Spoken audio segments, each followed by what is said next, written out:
Good evening, loves, and welcome to a taste of Lavina, Poetic, Empress, coming at you with a taste of Eric Kellum. How are you guys doing tonight? You know how I like to get this party started, right? With my books. But before I do that, you guys, hi, Eric, I'm going to bring you in 1 second. Before I do that, I got to tell you about, look at this ring. Isn't it beautiful? I got it from Accessorize Me Kathy for only like $5. You guys, it is beautiful. I like this ring. That's one of my favorite rings now. Hello, Sheen. Wait a minute. Okay, guys, let me put on my glasses so I can see who's coming in the room. Hello, Dave, the investor. How are you doing? Thank you for joining. Deepest Thoughts by Lavina. Expressions by Lavina. My Dirty Little Secret, and Emotional, my new baby, which are all available on Amazon. Now, let me get my guest in the room tonight so we can start it. Hello. Thank you guys for joining. Sculptin Jade. Thank you. Hello, Mr. Kellum. How are you doing tonight? I'm well. How are you? I'm good. Thank you. I'm trying to, wait a minute. There we go. Okay. Can you hear me okay? Yes, I can hear you. Let me turn my volume up a little bit. Okay. Now, ladies and gentlemen, welcome to a taste of Lavina, Poetic, Empress, coming at you with a taste of Eric Kellum. Now, say hello to some of the people in the room, in the comments, because they're coming in here for you. What's good, everybody in the comments? People I know, people I don't know. Thanks for stepping into this IG space. Now, you guys, Mr. Kellum doesn't have a lot of time tonight, so I'm going to just go ahead and dive right in. And first, we'll start off with Eric Kellum is an author, speaker, poet, but Eric Kellum absolutely loves being a husband and a father. So I'm going to dive right into my first question, and I hope this is okay. And it might not be in the right order because I'm not sure which came first, but I guess I'm about to find out. Okay.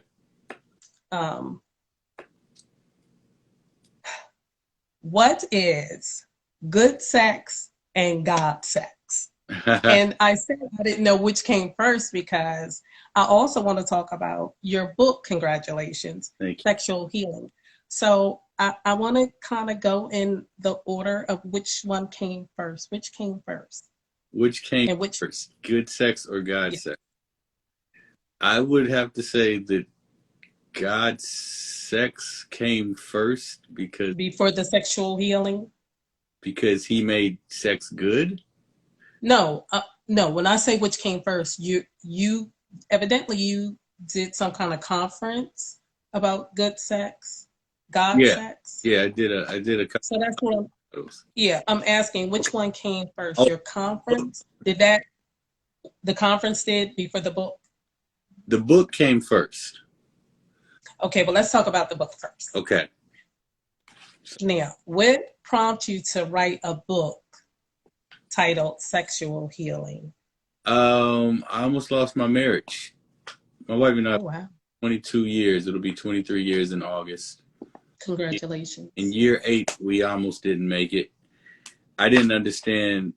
I thought I knew what marriage was about, but I didn't. I thought I knew what love was about, but I didn't. I thought I knew what sex was about, but I didn't. And I won't say it was easy.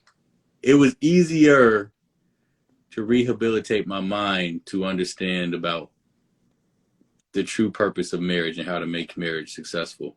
It was easier to rehabilitate my mind to understand the difference between truly loving somebody and then just loving them for your sexual or selfish conditions.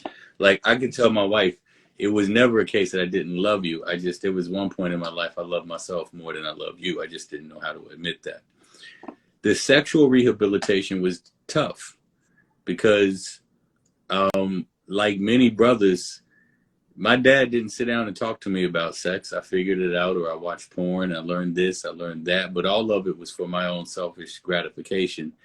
And realizing how the addiction of it got in the way, I knew that I had to do some serious soul searching, some serious rehabilitation on so many levels. And after I did, and I saw the benefits in our marriage, I said, baby, I got to write a book about this. And she said, no. I said, why? I said, you ain't going. She said, you ain't telling my business. I said, no, I wouldn't be telling your business. I'd be telling my business. She said, but my business is your business. And so, like, I wanted to continue to have sex with my wife. So I was, all right, if that's what she's saying, counsel couples. And she kept hearing and seeing the same frustration, women unsatisfied, men being selfish lovers, the conditions that got them to that point. So she came back to me and said, baby, you got to write this book. And so I did. She wrote the foreword on the book. And the rest, if as you will, is history. Okay. Now, can you tell us, you said that, you learned that how to love, like, what would you, okay, a couple comes in and they're having problem, they're saying he's selfish or they don't love me right, because sex is not love. Right. So, like, what would you tell, not even a married couple, just you're talking to some teens or some young adults. Some of them have had sex, some of them haven't. And, they're, of course, some of them want to date or get married or whatever the case may be. What would you share with them about love and about sex? You said there's a purpose for marriage. What would you tell them the purpose of marriage is and the purpose of sex is? What would you share with them? So you hit it on the head when you said that sex is not love. A lot of people subliminally think sex is intimacy. Sex is an expression of intimacy. But there's a lot of people that don't know how to be intimate without being physically connected. I would recommend to anybody of any age, it is so important to be intimate spiritually, intimate soulfully, before you can even begin to be intimate physically. Your natural sexual communication should be a byproduct, a result of the healthy intimacy that you have spiritually or soulfully with each other. And so people want to get naked physically, but they're not naked with their emotions. That becomes a problem, and eventually it becomes stale and it wears thin, and then you got to find new ways to make it fresh because they never had that intimacy in the first place. They're fighting to say, let's jazz it up, but they're not really trying to jazz it up. They're trying to make up for something that never existed in the first place.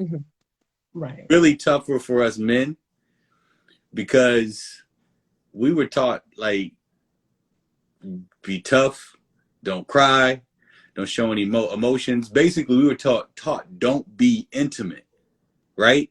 Which set us up in relationships because now I got to be hard and strong and I can't ever let you see my vulnerable side. Well, then how can we go to transition to the side where we intimacy sexually haven't connected soulfully? Now, intimacy. Do you also teach them that intimacy are those talks? Intimacy is cooking together and sharing your fears, your dreams, looking into each other's eyes. all of that stuff. It's a because that leading to, like you said, sex. There's a building of bonding that I would think should be occurring. Yeah, you know what's funny is I've got poetry pieces for all these this that you're talking about. You talk about looking into each other's eyes. That's Mm-hmm. a simple gesture. A lot of people can't do it. I do an exercise with couples that they have to look 60 seconds. Mm-hmm. Some people, it's the most awkward thing in the world. Yeah, My wife, because it's the window to the soul. I'm yeah, going to see you. yeah. My wife educated me one day. She was just like, you know, we were rehabbing, we were getting out of this pit that I had buried us in, Mm-hmm. and we were healing, and we were in the process of connecting physically. And she stopped and looked at me, and she said, "Do you see me?" And my first reaction was like any other dude's, like, "Girl, you booty butt naked." Heck yeah, I see. She was She was like, not that way, she sweet. was like, yeah, I don't, she wasn't asking, "Do I see your body?" She, Mm-mm. "Do you Mm-mm. see that I'm being vulnerable right now because I'm really scared of you?" She was, Mm-hmm. "Do you see me, or do you see all these pornographic images that you've been watching? Do you see that I'm trying to make this work even though I am scared of you?" And it was a game changer. It opened my spiritual eyes, if you will, as it pertains to what intimacy looks like. And I guess that's difficult for men because women, y'all are in tune. Y'all can tap into that. You are relational. Intimacy, we as men, we're visual. We respond based on what we see. Mm-hmm. You can't Mm-hmm. necessarily see intimacy, but you know when it is intimate, right? Exactly. So it's tougher for us, especially like I said, if our role model, our intended role model, dad, who many times wasn't even there, or he was an example of what not to be, gave that example, Mm-hmm. lack of intimacy. Okay. Can we backtrack to your wife asking you, did you see those uh, pornographic pictures or were you seeing her? Yeah. I'm glad that she said that because that gave you an insight on how that makes us feel. So now she's not able to be herself because she's trying to be someone else to please you. And a lot of women do that because we want to please our man because we see that's what he likes, so that's what I have to do. Yeah. When in reality, that shouldn't, And, occur. So, and that's not intimate. so If exactly. I can't be the complete naked version of who I am spiritually, emotionally, and physically, and then you can't, then there's a facade. It's not Mm-hmm. genuine, it's pretend. Mm-hmm. Yeah. Mm-hmm. Oh, so I'm so glad you go around. Are you a preacher or a minister? Yeah, I am. My wife and I were both pastors. Okay, that's awesome. So I'm glad that you're teaching those things because, and I hope you guys don't limit yourself to the church building with teaching and ministering this stuff because people need to hear it. Yeah, absolutely not. Um, Uh, I, but well, I was gonna say now, based on what you were just talking about, we want please a taste of Eric Kellum. all right. So let me give the disclaimer since I exposed my secret that I am a pastor, and a lot of people have a challenge with, I guess, the dual role of me being an artist and me being a pastor. There's a taste of colorful language that you're about to taste in here, but it's intended from a dramatic intention and artistic intention to get you to understand where I was when I wrote this, when I was inspired to write this piece. It's called The Sixth Sense. I might make you feel uneasy as I'm sharing this, but I think sex thoughts like every second. I got a sixth sense. See, I see clothed women naked and I hate it. And I'm broken, but I'm also broke. So I might make you feel uneasy sharing this, but I chose these words. I spoke to you like you're my therapist. And with my barren chest exposed, I know bros may question what's wrong with undressing women with your mind, imagining the G string, the draws, the invisible panty line. I got that upside down triangular imprint of the crotch. Watch, wow, or how about the profound body shape of the round booty and tights now. That's a masterpiece in my sight as I'm accurately assessing a lady's breast size. What are you, a 32? No. 34C. Well, damn, you're not wearing a bra at all. Make no mistake, kid. I see clothed women naked, but I don't see her. I don't see her. I don't see her eyes because I'm consumed by their thighs, and I can't see her soul because I'm imagining being in their holes, and I don't let her see my eyes because with just one gaze, I know that she'd know that I have this sick sense. See, there is just a truth I need to confess. It's like a bad congestion. I need to get it off my chest, but in my quest for liberation, I've uncovered this realization. See, my confession, society molested me, vacuumed me of virtue till there was nothing left in me. And to my victims, I know I hurt you. I never meant to pervert you. You were no more than a temporary spurt and squirt, but I was obsessed to get under your skirt because I became possessed when I became exposed. My innocence was robbed at 13, watching women giving brothers blowjobs. And so I automatically saw that as your job to slob. And then I met her. She made porn in HD look like a blur. She made me want to live righteous. She motivated me to bear arms and fight this sickness. She made me love her and be a lover of her thinking and not just a lover of her thickness. And I thought I was cured with the quickness, cured by her love. But her love was never the cure. It was a motivator. The true cure came from above. But I never looked north. See, I was molested by society, but society lied to me. It told me one look won't hurt. But when I took one look, it spoke to my diction like hooked on phonics. Now I'm hooked on pussy like I'm hooked on chronic. And I've tried to keep my eyes closed, but just one erotic word rocks me back to my sixth sense. Irrational, insane, deranged, suicidal, sabotage like Bird Box. I got that thinking with my dick sense, repelling her away. She knows my sixth sense has blinded me of her love. I can't see her standing right in front of me. Her pure love. I'm senseless. Is there a cure? If not, I'm sure to die alone.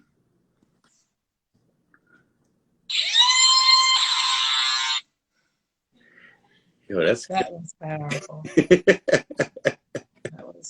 That was powerful. And the deal is, I like it because you were open, you were real. Because that's how you're going to reach people, by telling the truth, by being real. Because there are so many people out there that probably deal with that, but they're not going to come up and say, "This is what I'm dealing with," or "This is who I am," blah blah blah. But now that, wow, if he can say it, you know what I mean, or he understands, now I know I can get some help. You understand what I'm saying? Because that's what the deal is. When we end things, we feel alone, like nobody does understand, and there is no help. So that's a blessing that you guys are doing what you're doing, and that you're exposing. You lay naked in front of us, and it's going to help a whole lot of people. Yeah. Yes. Transparency. 70 Lexington said transparency. Yeah, I wear the burden of transparency. I've tried over the course of years to be discerning in my transparency, because, as I told you, my wife pointed out that my transparency doesn't just impact me, it impacts her as well. Mm-hmm. She's been very gracious to allow me to share because she understands how covered up a lot of people are. And like you said, just to get somebody else to say, "Oh, I'm not the only one."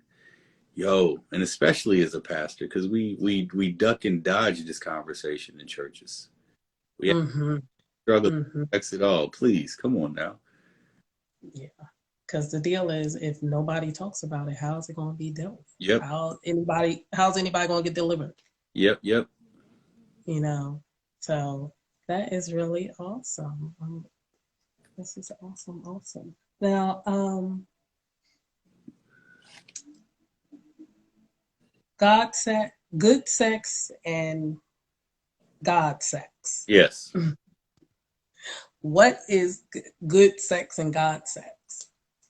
So part of my healing was coming up with this one simple, it was like an aha moment for me.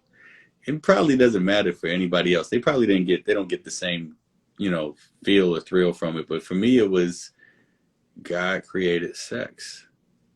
And it was like looking at that in detail. Like some people, if you ask people why God created sex, some people would say for procreation. What's up, Sirocco? How you doing, bro? Yeah, God did create sex for procreation, but if it was just for procreation alone, why would he have all these pleasure sensors like in the sexual anatomy, right? So they say, well, Mm-hmm. sex for pleasure. And yeah, God did create sex for pleasure, but the danger of that is sometimes you get so consumed with that pleasure that you only use the person you're with as an object to get your thrills off, and you don't even know that that person exists. Like Mm. we can, like I confess that there were times early in my marriage, my wife was just a exaggerated form of masturbation. She was here, but she wasn't there, right? Because I was just about getting my pleasure. And then I understood later on that sex is worship. It is like intended to be the most um, uninhibited communication of adoration and expression. It's a symphony, it's an orchestra. The two make their own music together, and they're both giving without looking for anything in return, but they meet each other in the middle. That's what I portray or orchestrated in my mind. And that drove me to start doing or practicing certain things in my sexual communication with my wife that was far less selfish and more selfless, and I saw the fruits of the results of it. And so I'm like, well, you know what, if my garage door is broke, then I'm going to go to the manufacturer that made the garage door to see how to fix it. So if the sex is broke, then I need to go back to understand why and how God created sex, and understand that and how to fix it. And I think people kind of get thrown off when they hear the thought of God made sex, because when you hear the church, it don't sound like they have fun with sex at all, right? It sounds like it's a missionary They position. not having any They play parts of it. I'm like, Walker really? while they making love. Like it don't even sound like it's appealing. But like this is something that God created, and he made it to be so good. You know? Mm-hmm. So that's the gist of it. Well, that's what's up. It's something that you said. A lot of people will say that sex is for just procreation, and they also don't. Um, I think there's a scripture that says God has given us all things to enjoy. But like you said, there are limits to there are, everything has to be done In moderation, to the point that if you abuse it, yeah. then, and this is the challenge that I give folks, are you having sex or is sex having you? Yes. Do you have the control over your sexual appetite, or have you been consumed by it that has put you into different people's bedrooms or different situations because that appetite has grown? See, I was at a place like, in a lot of men, when we have this intimacy issue, then sex becomes a drug. So if I'm excited, I just won the championship, I want to celebrate, I want to have sex. But if I'm depressed and I'm really hurting, then I want to have sex. And if I'm frustrated and I just want control of the situation, I just want to bang it out and have sex, right? And so now I find I'm not really tapping into what's going on here. I'm just constantly just expressing everything with that drug, with that I. Oh my goodness, I'm so glad you came on the show. Because because the thing is, you don't you don't just meet men who are gonna talk about things like this. So it's good that this bowl is snowballing, and it's going, and it's gonna spread and go all throughout the world, and it's gonna be great to see men know that it's okay for you to deal with your emotions, to have those emotions, and to express those emotions properly, so you can um, interact with a female in a loving, kind, way. And it's not just all about sex, because there is like so much more to us than just sex. And I think a lot of men are realizing this gaping hole in their soul from not being intimate. And I think men, I'm seeing in circles around me, if you're on Clubhouse, you'll see it in these Clubhouse streets. Brothers are connecting with other brothers and saying, look, I'm not okay. And that's all right. Like, I've been told that I have to be Superman, but I don't have to. Or I do have a kryptonite.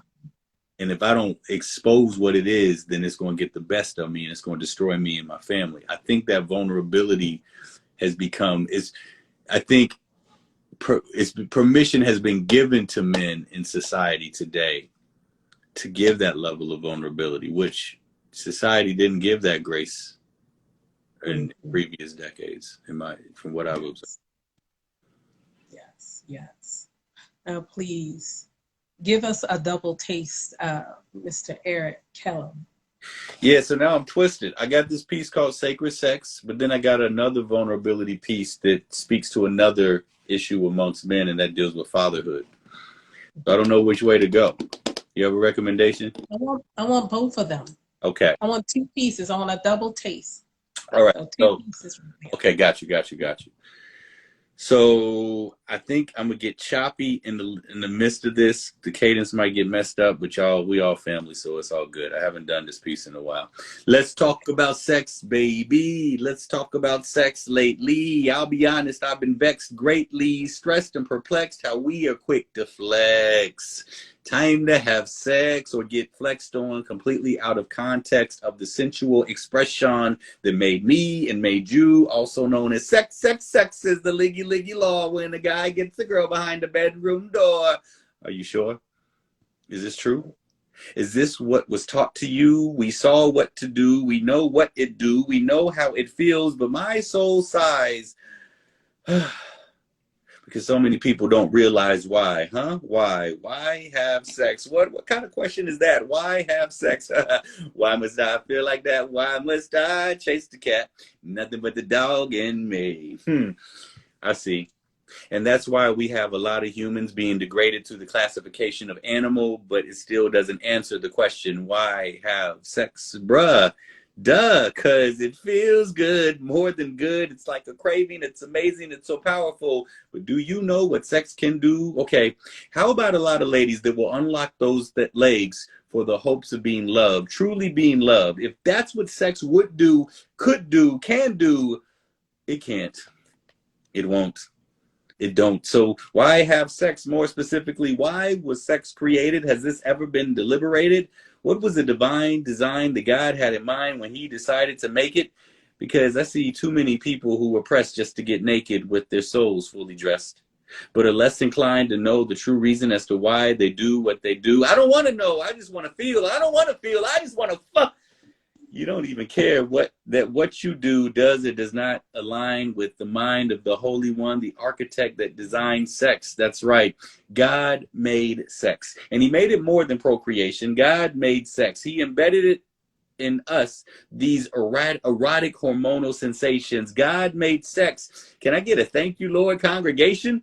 God made sex, and I think he had a sense of humor when he designed it. I've come to find it interesting that when a woman orgasms, here she comes. It's such a sexy and sensual visual. My God, it's beautiful. But when a brother busts nuts, why does he look like an overstimulated mutt experiencing a drug overdose or an epileptic aneurysm, and your ass isn't nearly as sexy as a sister making the Heathcliff Huxtable combustible face? Okay, maybe a Bill Cosby reference with sex is bad taste. Anyway, the point is God created sex, and I think he had fun when he made it. And I think, no, I know it was divinely designed to be sacred. Sacred sex. I know that sounds like an oxymoron. Sacred sex. I don't care if you think I'm a moron. Sacred sex. It sounds like I'm saying holy honey dripper. I mean, when I think about sex the way porn taught me, I don't see nothing sacred, right?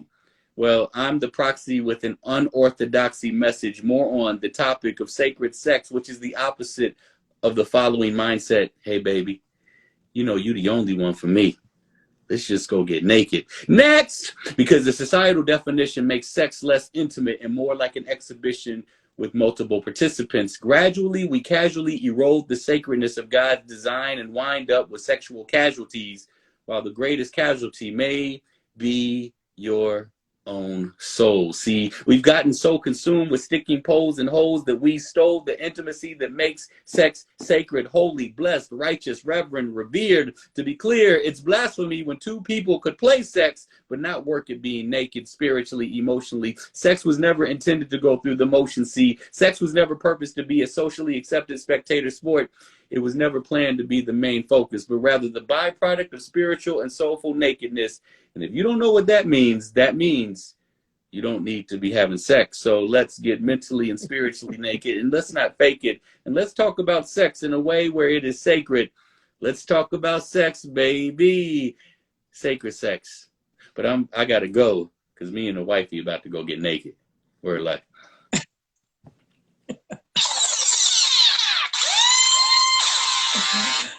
Oh, very nice, very nice. Oh, please, the next piece.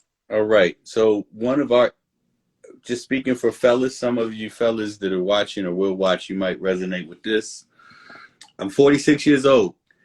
It took me all this time to recently write this piece to my father, who I've never met. It's called To Whom It May Not Concern. To whom it may not concern.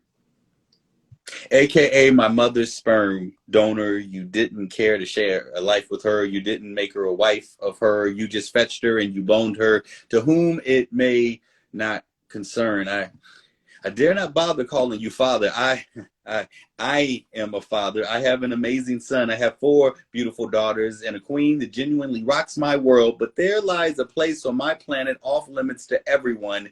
It's an island where I land my plain reality on the actuality that I am not actually anyone's son. No. Parenthetically, I have been parentally orphaned, and he is just as guilty as the woman who abandoned me at the bus station, even if I never met him. To whom it may not concern. You were out of sight, out of mind. So in the corners of my mind, the coroners did find my mother to be the cause of death to our family unit. She was the villain in my story, true. Although it was you that threw away your shots. To whom it may not concern. Have you ever heard a bass cry for his father underwater? No, that's absurd. Yet I'm the 46-year-old bass heard, or rather unheard bastard, that longs and wonders for the identity of his father, knowing that my cry is not likely to ever be answered. So life goes on. To whom it may not concern. Can you imagine what it's like to be made in someone's likeness, someone's image? Yet even when you look at your reflection, you still can't quite imagine what he looks like. Can I trouble you to puzzle through the problem of attempting to put the pieces of a puzzle together when you have never seen the complete image of the puzzle masterpiece on the box? I am the puzzle pieces, and even when certain pieces fit and lock together, I still feel unfit to find peace, because there are just too many pieces of my life that feel incomplete. To whom it may not concern. Why was I not your concern? You were the father I never knew, and some would say good for you. You're better off without him, but without you, I'm clueless. I don't even know if you're dead or alive, but nevertheless, I had to learn to survive with no compass, no direction, no protection. All you left me is an inheritance of behaviors, tendencies, issues, passions, and purpose misuse, and I never had a clue of what to make of my assets. To whom it may not concern. Sometimes I wonder if you ever knew about me. Sometimes I'd wonder, how did you do without me? I mean, it was a fight, but I turned out all right. Better than all right. But it's clear to see you've denied yourself the parental pride of being the father of me. And maybe you had plenty sons, but rest assured that this truth is pure. I'm not just any son. I'm better than any of your many sons put together because I'm better than you. Understand I'm a better version of a man and my son is too.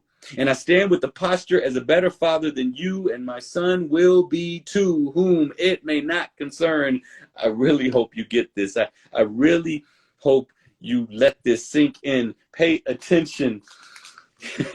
When you sowed a seed but decided to leave, you sold me out. I feel like I need to spell it out. USOLD, me out of your life and left me with no ID. But I refused to disappear and I was inserted back into what you sold. And I did you a solid when I refined, redefined, redesigned, and continued your seed line. Even when I never met you, even when I never knew you, I will probably never know you, but God does, and He owes you for poorly depicting the position of father, but I'm not really bothered. In fact, if I saw you today, face to face, I'd probably be okay. I'd even say, I forgive you, even if you didn't ask me to. Why?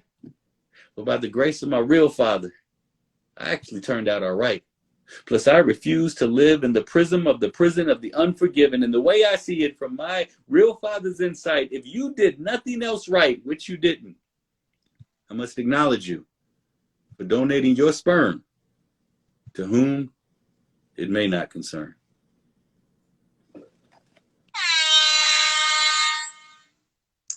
Awesome, awesome, awesome.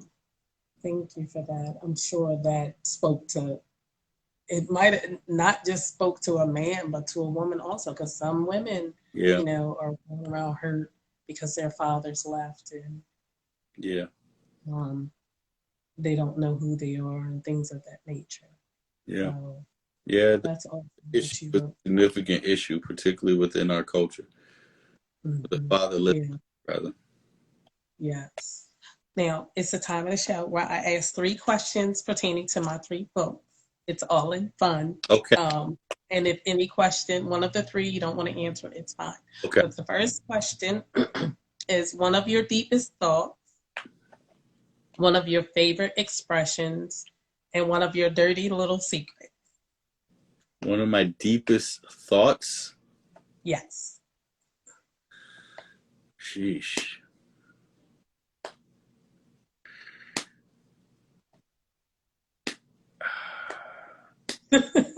Um, God is family. Okay. Deeper than it sounds, but I just leave it at that. Okay. Okay. I got you. I got you.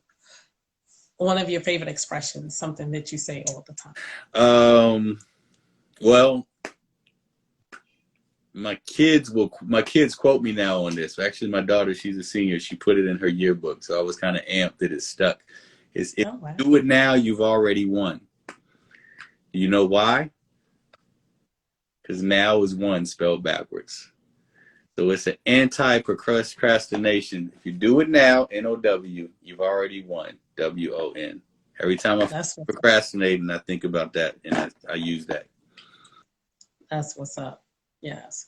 And it is something that you say that because people, they'll say, well, I'll try. I'm like, there's no such thing as trying. You either do it or you don't. So if you do it, just because it's not on a grand scale, you done it, you know, in a way we mature in it or it gets bigger and, you know, and grows and whatnot is we continue to do it. Yeah. So yeah, so I don't go for the word, oh, I tried, but no, Uh, I did it. told my kids tried and can't are cuss words. Like Exactly. I'm extended like, cuss words, can't and tried. They grieve me when I hear those words. Don't come at me. mhm, Yeah, exactly. Because yeah, I'm like, and like you say, I can do anything. I'm an intelligent being. I can learn anything that I yeah, want to learn or do, you know? yeah. So yes. Okay, one of your dirty little secrets, and dirty little secrets are not always about sex. It's about you might have ate the last piece of pie and didn't tell and blamed it on one of your kids, or you understand what I'm saying. So it's not always people think a dirty little secret is always. Well, it's not a secret. My cousin knows. You ever had a situation like, did you grow up? Did you get whoopings?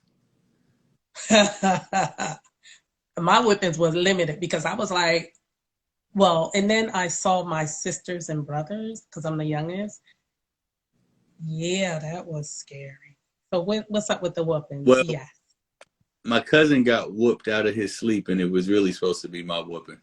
Uh, Oh man. Blamed him, and they didn't even have the decency to wake him up. They just They just whooped up. they just lit him up. I don't know if he knows. I don't know. Well, he knows tonight. He might. Or if he watches this video. He might. So wait. So if you get hit, he just come up and hit you, you know why. Yeah. That was like 40 That is too funny. some years ago.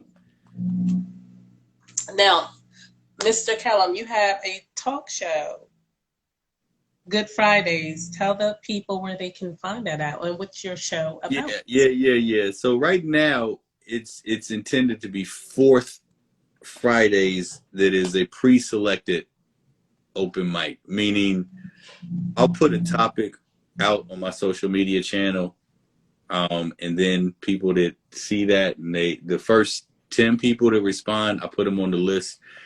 And it's like I don't do more than 10 because I can't be one of those hosts that's there for like 4 hours. My gosh, I got a life. It was supposed to be we were supposed to have a show last Friday, but I underestimated the amount of energy needed to put into my daughter's graduation party, so I had to cancel it or postpone. It's going to be this coming Friday. The topic is the F word, fatherhood. The F word, fatherhood, and so that is usually every fourth Friday. I'm looking to build out the other Fridays with just everyday conversations, transparency, relationship, sex, faith. It's just, as artists, sometimes we just got to fight that consistency bug. And I got a lot of stuff going on between family, ministry, and all of that. But I'm going to get to that. But you can check me out on my IG page, and you can check us out this Friday at 11 a.m. Eastern if you want to check out poetry on that. Okay. And tell them where they can purchase your book, Sexual Healing. Absolutely. Listen, you can purchase, when you go to the IG page, there's a link tree, and it has everything for you. Like, if you need counseling or coaching for your marriage, or you think about getting married, you can click the book. You can click that on the link tree, and it'll take you where you can buy the book. Lavina, we even have children's books.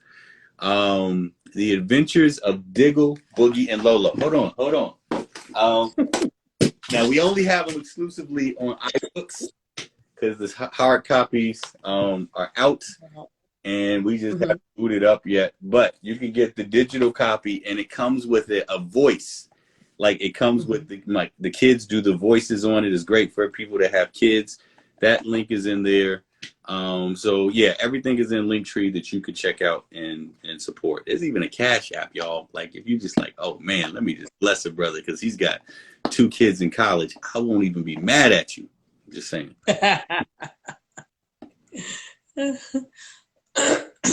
Well, Mr. Kellum, excuse me. Thank you so much for coming on. Now, wait a minute. How many poems did you do? Was it 3 or 4? I did 3.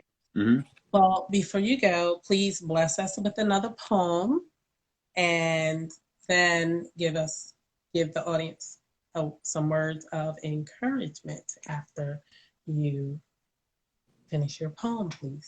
Okay.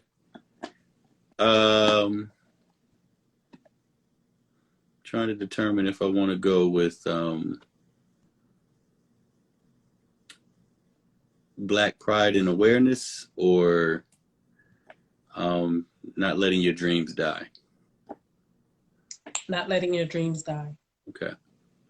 This is a piece I wrote in the midst of COVID when I thought I was washed up, and it's called Midlife Christ Is. I got to do this soul work so I can let this soul work. I know Christ is my help. I'm fighting this midlife crisis. God help, this life is sometimes a mockery. I feel these unrealized dreams hopes and desires, ganging up like bullies, mocking me, teasing me. The feelings of failure and inadequacy won't stop jocking me and squeezing me. The thoughts of you're too late keep sweating me, aiding and abetting me into this pity party that I host that gradually coasts me into this sunken place. Drunken space without even one drop of a drink. Yet I'm intoxicated by the toxic self-hatred as I personalize the remix of a Deborah Cox ballad. How did you get here? You're not supposed to be here. Nah. Now, to be clear, I fear that my position in this piece might be misunderstood or rather misdiagnosed. I mean, to be clear, I confess I'm blessed and my blessings are better than most. And I'm not saying this to boast, but while my soul is presently feeling restless, I don't ignore my blessed life checklist. See, I live a fairly stress-free life. Check. I've got a beautiful, sophisticated, incredible wife. Check. 5 amazing kids. Check, check, check, check, check. I telework from the crib way before COVID. Check. Making decent pay. Check. And I get to hide away in a nice size pad. Check. My heavenly dad has really smiled on me. Check. So why is my soul frowning? Am I ungrateful? No, not really, but really? I am a little hateful. Hating, resentful, regretful, constantly contemplating. Did I miss it? Did I piss it down the pot? Am I damned within? Unlike Hamilton, did I throw away my shot? And while I can't ignore my more than decent welfare, I fumble around feeling like a forgotten failure.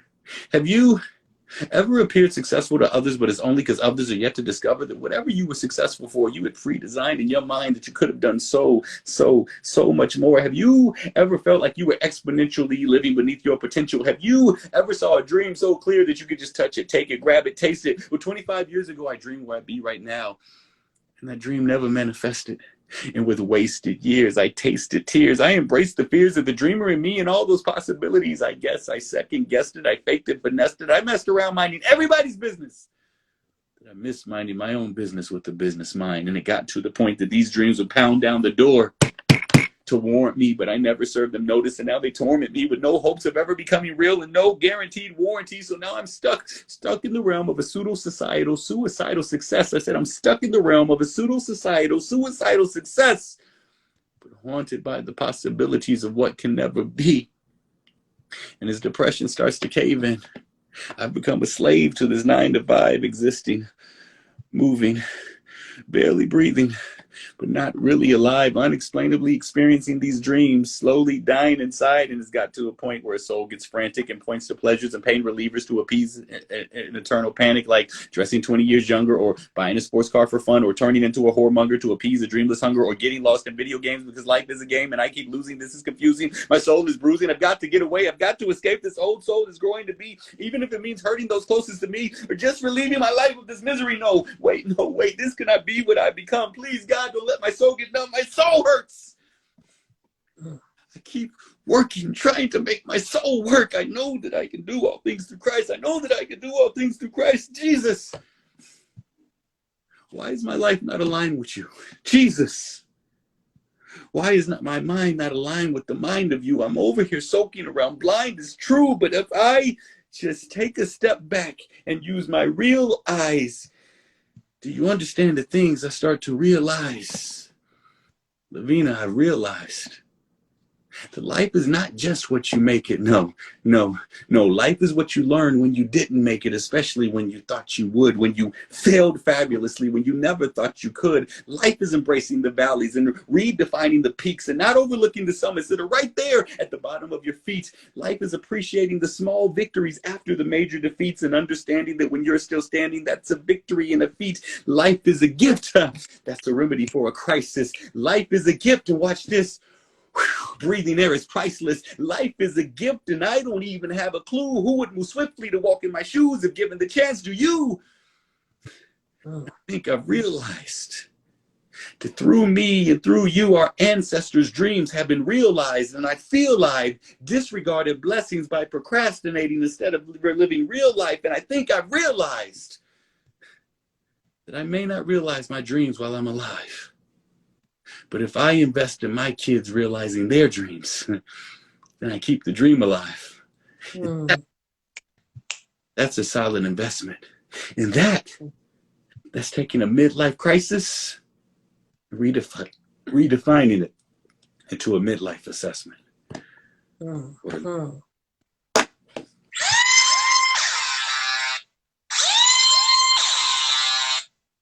Powerful. Excellent. Thank you. I think that might be one of my favorite poems by you. Thank you. Thank you. Thank you. Yes, I like that. I like that a lot. Mr. Kellum. Got to say, can I say, also in the link tree is my poetry album. If you can still say album, that sounds so old, but it's there. It's like you can listen to it. It's called Monoloetry. It is the marriage of monologue and poetry. So you'll hear that piece and some other dope pieces on Monoloetry. So make sure you go to the link tree in my IG and click, and you can like just listen to it if you have Apple Music or Spotify, or if you want to download it to support. I'm not going to be mad at you. Okay, sorry. Okay, I have 7 minutes because it's almost 11 o'clock. Yes. So I am going to ask this question. Okay. When did you start writing poetry? Why did you start writing poetry? I started writing poetry. I was a wannabe rapper when I was 16. Mm-hmm. When I was 18 or 19, I was trying to win Mr. Howard at Howard University. And I had to first go through Mr. School of B. And I needed a talent. And I just wrote it with the purpose of having a talent, because I couldn't sing. I didn't think of, but as I was writing, it was the first poet piece I wrote to kind of write my way out of the reality that my mom abandoned me at a bus station. And so that's how it started. But then, Lavina, it flamed out because I felt like what I did was so different from everybody else that, we're used to blending in. We don't want to be unique. So it really didn't open back up until COVID. Like, I started getting unctions to go to open mics right before COVID happened, but I was like, man, I'm old. Man, what I look like? Man, I got responsibilities. And it really wasn't until Clubhouse that I started writing again. And so now when I write, I don't know how else to say this. I write for God, but not in a way that I feel like I need to preach down your throat. I just write about what God has shown me and done in my life. And if it inspires, then let it inspire. If it convicts, let it convict. If it doesn't, then cool. But that's my inspiration. Steph Curry said he plays for God. I say I write for God. That's what's up. That's awesome. I was School of C when I transferred, big homie. I started in the School of B. Thank you for my biographical sketch. I don't know, big homie. He has the memory of an elephant, but that one is actually not accurate. Just wanted to tell you that. All right, I'm sorry. As you. Oh, you're fine. You're fine. Did you want to answer any other comments in the? Oh, are there questions? Or responses? Because people were responding. They liked the poem and commenting HU and yeah. So, well, Mr. Kellum, please leave the audience with some encouraging words before you leave the screen. Absolutely. I encourage everybody that is watching this or will watch the rebroadcast to please, please, please embrace your uniqueness. You were not intended to be a carbon copy. You don't have to sound like, look like, write like, present like, perform like, or do anything like anyone else. You are wonderfully and fearfully made. So embrace all of what that looks like and go on a discovery mission of what it looks like to be you. And when you find it, enjoy it. Yes. I like that. And I wish I had longer time, but it's okay. I might end up having you back.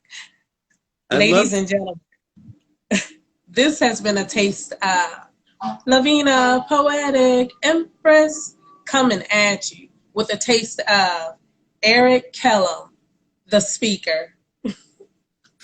Thank you so much for coming on the show. Thank you so It has been it has been a pleasure. Thank you. Absolutely.